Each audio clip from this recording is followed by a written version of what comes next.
So as I sat there in this swamp infested with who knows what, wearing my ghillie suit that I just spent an entire weekend making, I realized that this is exactly where I wanted to be my entire life.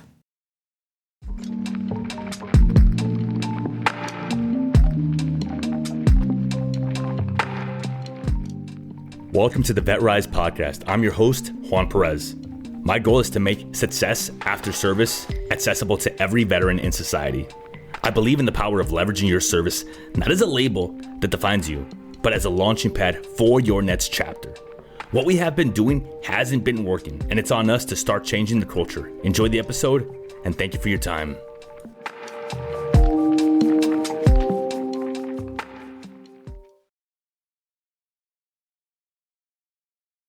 Welcome to episode 6 of the VetRise Podcast. I'm your host, Juan Perez. Today is a special day. It is 308 day. And for those of you that know what today means, it signifies the round that the MOS 0317, formerly known as 8541, wear around their neck.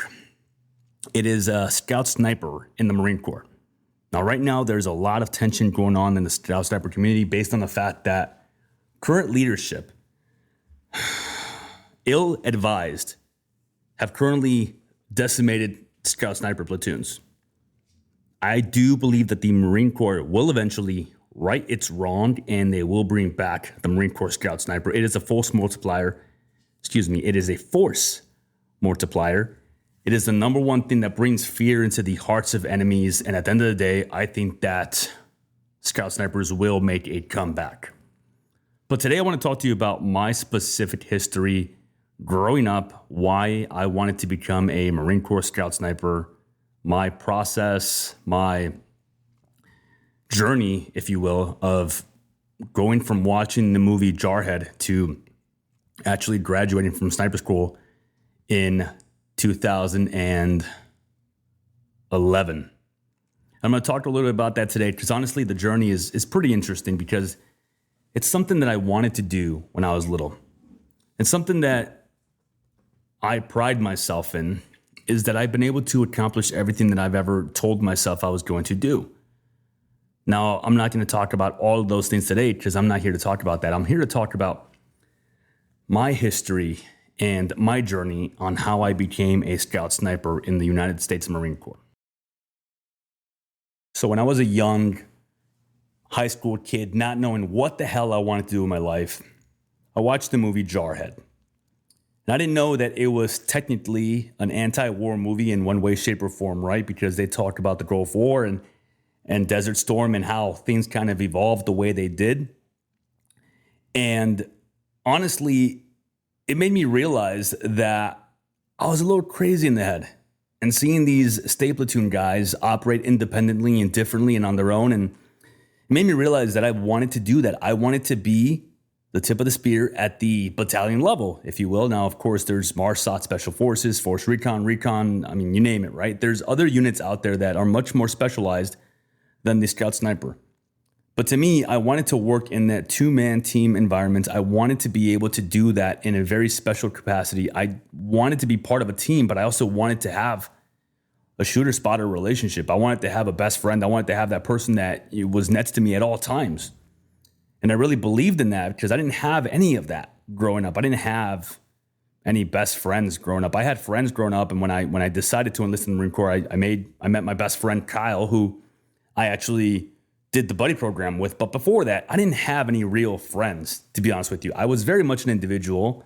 I grew up with ADHD, and I wasn't diagnosed till I left the Marine Corps. And then I realized, looking back, all of the issues that I had as a child. But the Marine Corps helped me stay pretty regulated to where they didn't really show up my symptoms, if you will, because I was very regulated through my time in the Marine Corps.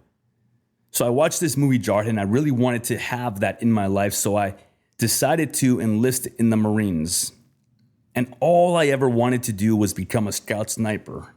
All I ever wanted to do was try out for the platoon, do the indoc, carry that rifle, and carry out the mission in a foreign land and be able to have that pink mist. Now, this is not a PG-13 rated podcast. This is explicit because I'm going to be honest with you. I'm going to tell you exactly what it is. That's all I wanted. The pink mist. And if you don't know what that is, you can imagine exactly what that is. But I joined the Marine Corps, and my squad leader immediately, as I joined the fleet, started preparing me for that because he was a scout sniper as well, who started preparing me for the NDOC. And everything that I did was in preparation for the NDOC. And my deployment to Afghanistan, I got to work very closely with the scout sniper platoon that was attached to us. I got to do security for them. I got to work very closely with them in a lot of different ways. I spent a week with them, running security for them, learning as much as I could, and mirror them. Honestly, just mirroring them as much as I could and just learning. Because when you come back, the battalion level typically will run an NDOC. And the NDOC is typically ran, whether the state platoon, which stands for surveillance and target acquisition, they're either going to be in the weapons company or H&S company, depending on how the battalion has it set up. For me, we were with weapons company, and I ran the NDOC when I got back. And it was me and about, I think, 15 other guys.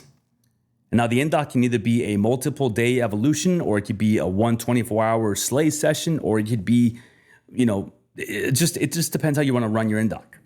For us, it was a 1 day morning to late night evolution where it was just nonstop, breaking you off every chance they got to try and just get you to quit. But you remember, I just came back from Afghanistan.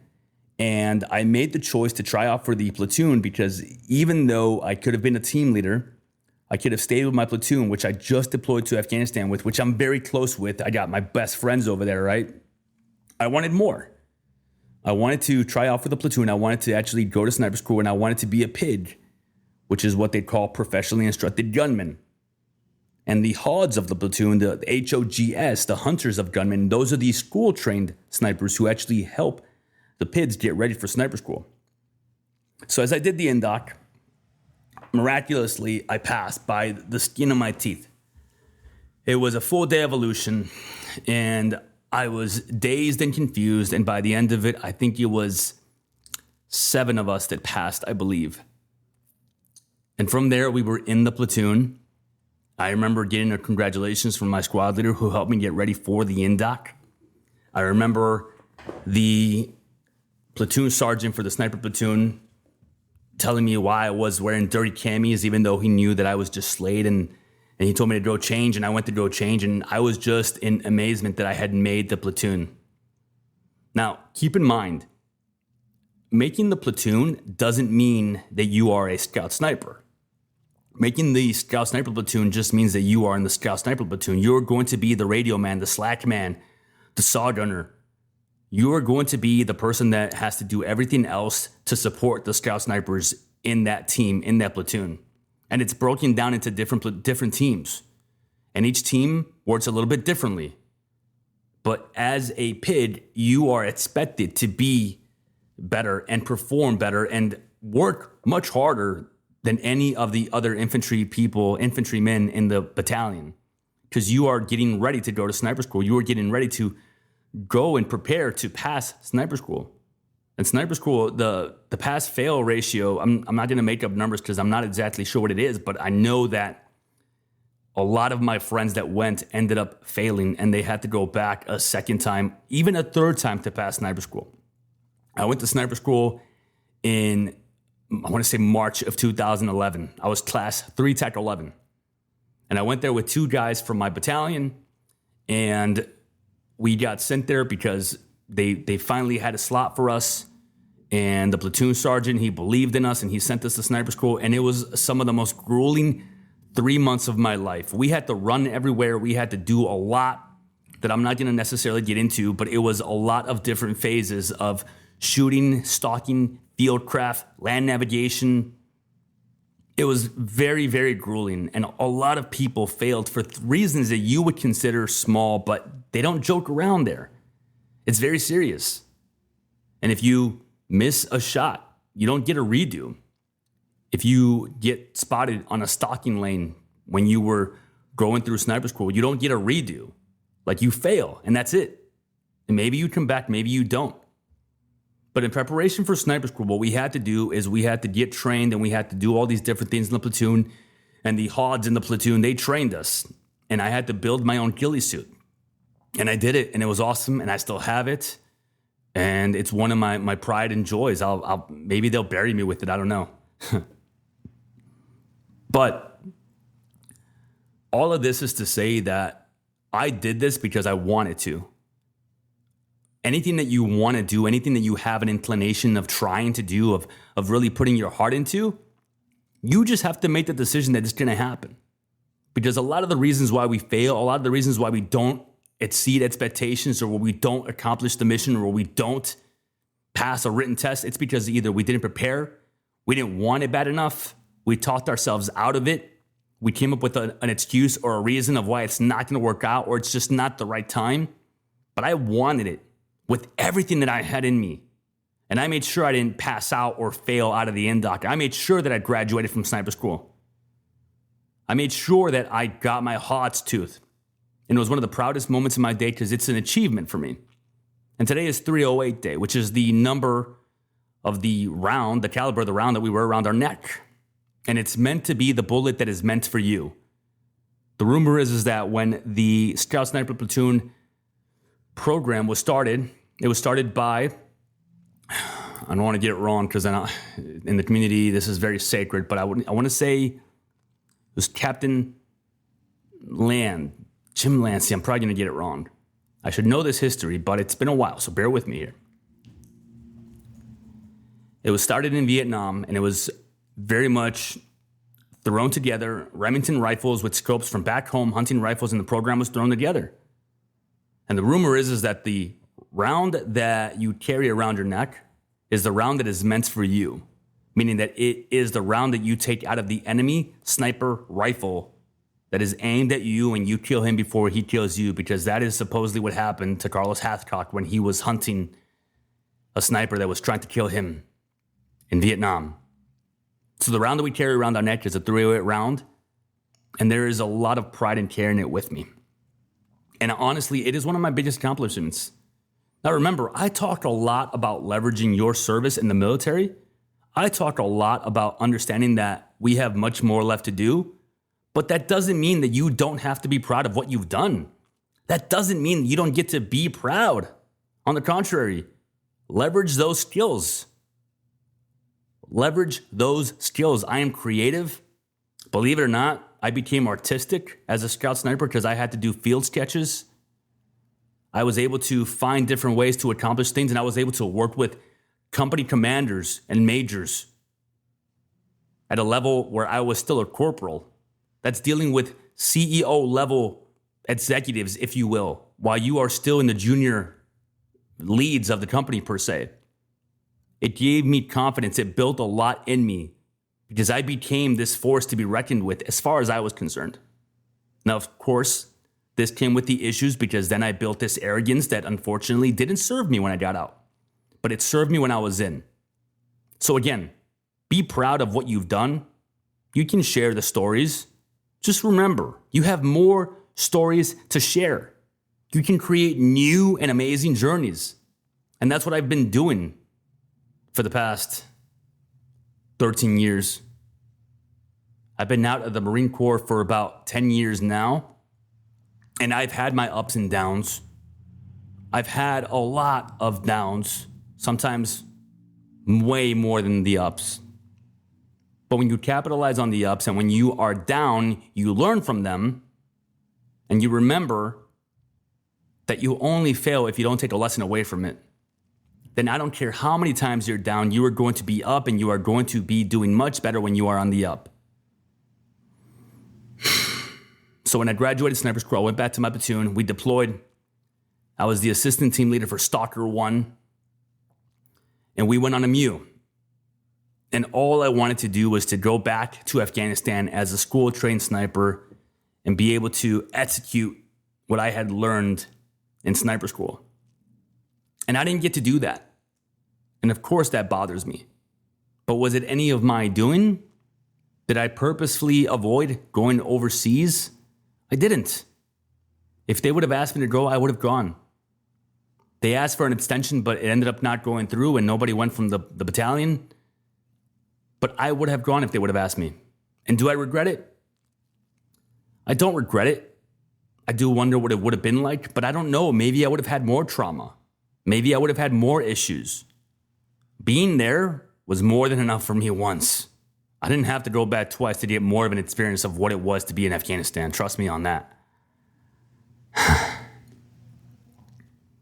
And I got out and I did what I did, and I don't regret it, because honestly, it's not that everything happens for reasons. It's just that I am where I am because of all the actions that I've taken. And who knows where I'd be right now if I didn't take the actions that I had. I have a beautiful son and a beautiful daughter. I'm building this beautiful business. I get to work with family members, and that's the most amazing part, because we're building this company together. I just got done recording freaking 20-something videos that we worked on together with my business partner, Sam, who's my cousin, who's sitting right here next to me, listening to me as I'm recording this podcast, because you wanted to hear the story of how I became a Scout Sniper. And it's nothing glorious, but I'm building the life that I want for myself. And I want to remind you, everything that you have been through, everything that you have gone through, it is because of the choices you've made. But that also means that you can create a different future for yourself. You can influence your future by making different decisions now, today. Not tomorrow, not next week, not in 1 month, not when the time is right. I got news for you. There's never going to be a right time. Are you kidding me? I started this business. If you only knew, a lot was going on in my life. Probably the most turbulent time that I've ever had. But that is the reason why I had to succeed. It's only delusional optimism if you are not doing the things that you need to do to be successful. It's not delusional if you are actively working on creating success. And what does success look like? Success looks like you doing what is required of you. Understanding that your emotions don't get a vote. That if you said you're going to do something and you do it, you just built up confidence in yourself. And I knew that I wanted to become a Scout Sniper when I was little. And I did it. And I know that I want to grow this business, and I want to be able to speak on stages to thousands of veterans and spread this message to millions of veterans. And I'm going to do it.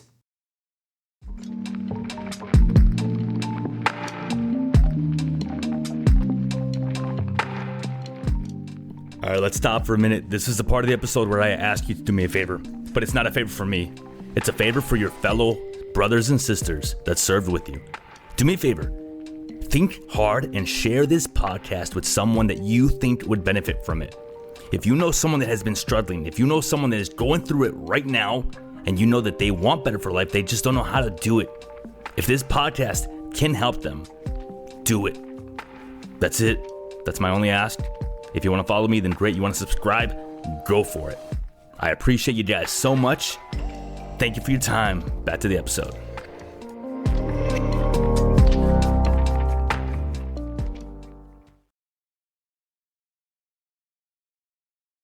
So it's not a glorious story of what I went through to get to sniper school. In fact, it's almost uneventful, because for me, it was going to happen no matter what. Because I showed up on time, because I gave everything I had when I got to the platoon, because I wanted to be recognized by the platoon sergeant, so he sent me to sniper school. And when I got to sniper school, I knew that I had to do the things that I had to do to succeed, and I did it. And that's all you have to do. All it takes is all you got. It's all inside of you. So whatever it is that you are waiting to start, that business that you want to open up, perhaps that relationship that you want to end, perhaps that job that you want to go after, perhaps that friendship that you know has run its course. Whatever it is in your life that you want to either start or end, ask yourself, what are you waiting for? Do you think you're going to have a magical sign one day that says, now? You're not. You're putting off the inevitable. And all of this time that you're wasting, not doing what you know you need to do deep down inside, you are falling behind. Because if you were to make the decision today to start that new job, end that relationship, start working out, start eating healthier, open up a gym, join a gym, whatever it is, Imagine where you would be 3 months from now if you actually took action today. Because by the way, inaction is an action. Because when you don't take action, you are telling yourself that you doubt yourself enough to not take action because you don't trust yourself. So today, decide. Think about it. Pull over if you're driving. Why do you keep hesitating? Why? Are you worried about somebody judging you? Because I got news for you, bro. They're not thinking about you. They have all these problems in their life, and they are not concerned with whether you do or you don't do something. And if you're telling yourself that you don't want to do this or you can't do this because you're afraid of the judgment of a family member or a loved one, really? So in 10 years from now, when you don't start that business, you're going to go ahead and let them be the reason why you held back in your life, even when they have already passed away or they are gone or they never even thought about it. Because I got news for you, but we all die, even our loved ones. And that's hard to hear for a lot of people, but it's true. And how silly is that?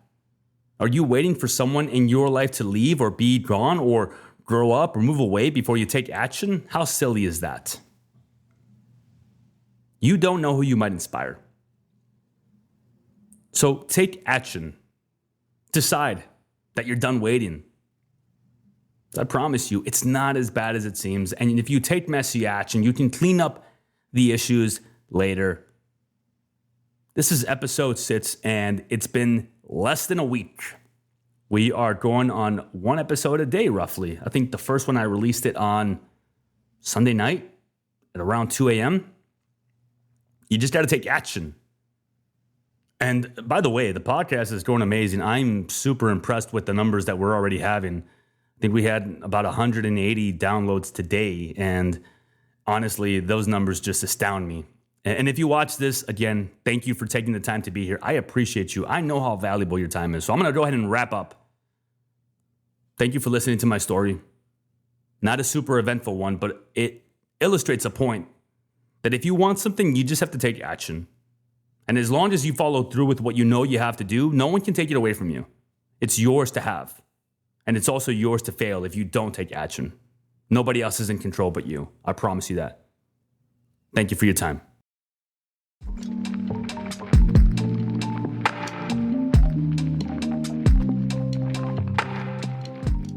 And that brings us to the end of another episode of the VetRise Podcast. If today's episode inspired you, made you think, or simply just gave you hope, I have a small favor to ask. Share it with just one veteran or someone you think could benefit from my message.